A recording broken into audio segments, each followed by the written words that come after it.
নিরামিষ রান্না তো অনেকেই খেতে খুব পছন্দ করেন। তার মধ্যে একটি হলো পনির।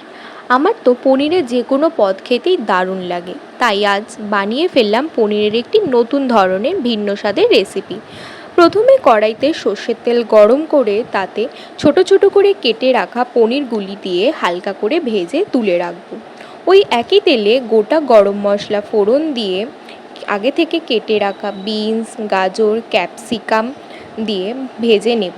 ভাজা হয়ে গেলে তাতে একে একে দিয়ে দেবো নুন, হলুদ গুঁড়ো, ধনে জিরে গুঁড়ো আর আগে থেকে বানিয়ে রাখা টমেটো, পেঁয়াজ, আদা আর কাঁচা লঙ্কার পেস্ট, সামান্য পরিমাণ মতো চিনি আর একটু জল দিয়ে মশলাটা কষিয়ে নেব।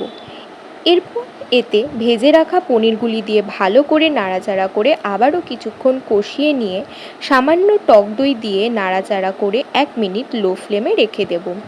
সবজিগুলি সেদ্ধ হওয়ার জন্য অল্প করে জল দিয়ে ঢাকা দিয়ে রেখে দেব কিছুক্ষণের জন্য মিডিয়াম ফ্লেমে। এরপর ঢাকনা খুলে যদি দেখি সবজি সেদ্ধ হয়ে গেছে, ওপর দিয়ে ধনেপাতা কুচি ছড়িয়ে দিলে ভালো করে মিক্সড করে নিলেই তৈরি হয়ে যাবে মশলাদার সবজি পনির, যা দুপুরে, রাতে যে কোনো সময় রুটি, পরোটা, ভাত বা ফ্রাইড রাইসের সঙ্গে খেতে দারুণ লাগবে। আপনারাও বাড়িতে একবার ট্রাই করে দেখতে পারেন।